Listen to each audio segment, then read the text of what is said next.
Are you interested in adding multi-day to your day tour business? Are you looking to understand growth and scale strategies in the multi-day world? Looking to finally crack the technology stack you need to organize, automate, and grow your business? Then join Tourpreneur in Seville, Spain for Tourpreneur Connect. Sponsored by We Travel, Yuli, and ABAC DMC Spain, November 27th to 30th, 2023, for an event unlike any other in our industry. Open to strictly 100 operators. Pete, Mitch, Chris, and other industry experts will guide you through the do's, don'ts, twists, and turns of running a multi-day tour business. Not only that, Tourpreneur are giving back as we will be bringing in local suppliers and businesses to help us run the event. We're also opening up to a number of locally based tour operators who can attend for free. So join Tourpreneur in Seville for Connect November 27th to 30th, 2023. And join us for an unforgettable experience of learning and connection in one of Europe's most unforgettable cities. Visit tourpreneur.com/connect for more info.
These interviews have been about, I guess, me following my interests as a tour operator, right? What are the things I want to learn?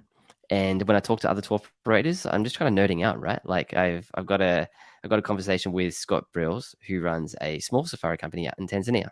So he started telling me about how much it costs to rent a safari vehicle per day, and just like the maths of how a safari company works out in Tanzania, right? The sort of stuff that you would never hear unless it's on this sort of podcast, right? Hi, everyone.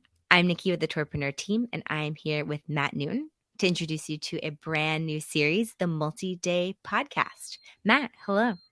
Hey, Nikki. We can't take any credit for this. You had the idea, obviously, and it was just so Tourpreneur, digging into what it's like to build and run a multi-day business. And I know you're very deep in recording these. We've really done this proper this time. So you're sitting on tons of interviews, hours and hours of your life. What can we expect? It has been a lot of fun over the last couple of months to be talking with lots of tour operators around the world. I don't think I've spoken to anyone who's not a tour operator so far, now that I think about it. Right? Because a lot of these podcasts have interviews with technology people or whatever. But so far, these interviews have been about, I guess, me following my interests as a tour operator, right? What are the things I want to learn?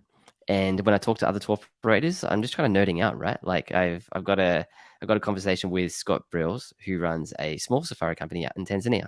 So he started telling me about how much it costs to rent a safari vehicle per day, and just like the maths of how a safari company works out in Tanzania, right? The sort of stuff that you would never hear unless it's on this sort of podcast, right? And I just spoke to someone who has started running a multi-day hot air ballooning company. And that was a really fun conversation as well, where he was showing me about the idea and the concept and all that sort of stuff. His name's Eliov. He's been a bit active in the Facebook group recently.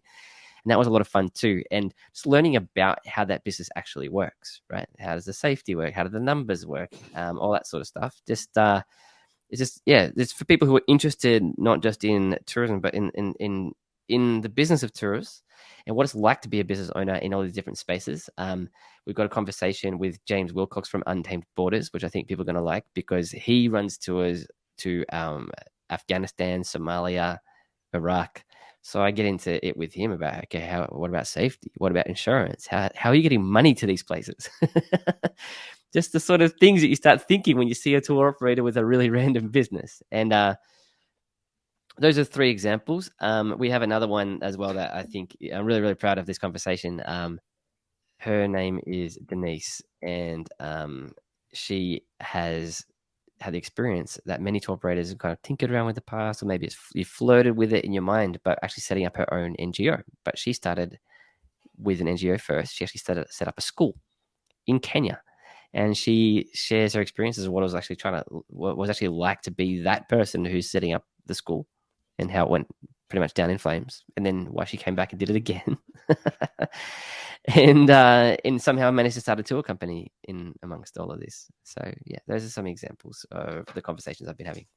Has anything surprised you? Has anyone shared anything with you, or a technique or a lesson that just totally blew your mind? Because this is your world. You're around travel entrepreneurs who are doing specifically multi-day. Can you be surprised at this point? So one thing that I really enjoyed from my conversation with James Wilcox from Untamed Borders was the way they talk about risk. Like people talk about countries in like they're safe or unsafe or whatever, but he kind of comes at it from a completely different mode of thinking, in the sense of all countries have risks. It's all about how do you mitigate those risks. I can't guarantee that you'll be safe whether you're in Paris or if you're in Phnom Penh, right? But it's all about how do we assess the risks and mitigate them in order to make sure that the trip is as safe as possible. And I thought that was just a really good way of thinking about it, instead of operating on this kind of binary scale, because there's no such thing as there's no such thing as perfectly safe and perfectly unsafe. And given that we run trips to destinations as well that are kind of not exactly renowned for being secure, but are actually much more secure than what people would think. There's just a good lesson that I've learned from him in terms of how to go about that. So that was interesting. But overall, there's just lots of little nuggets. I think one thing that I just took away, I just had a conversation for the multi-day hot air ballooning just a couple of hours ago, so it's fresh in my mind. But the excitement and the passion that he talked about, that he had in talking about his business, was something that was quite inspiring for me. So I walked away just kind of like with a renewed energy to be thinking about what got me into travel in the first place, and that kind of passion that I have for tours, and how do I keep on making sure I bring that passion and try to invest that kind of that time and effort to get to that, to find the magic of a place and make sure that we uncover that magic and deliver people to that magic. So this is going to be set up on its very own feed with weekly episodes coming out. So you will need to subscribe directly to it if you want to catch them. So the Multi-Day Podcast, and I will put the link in the show notes. Subscribe, rate, share with your friends, and that'll help us get more episodes, more stories, more tour operator knowledge. We've talked about Matt out in the field recording live during some multi-day experiences of his own. So there's lots of cool plans coming in. Looking forward to it, Matt. Anything else for people to get them to come over and listen? One last thing I guess to add would be, if you have an interesting story, if you have a business that's a multi-day tour business, or someone who does have an interesting story, get them in touch, because I'm looking for more people to speak to. Cool. Amazing. All right. All right. We'll listen in soon, Matt. Thank you. Thank you. It's going to be fun.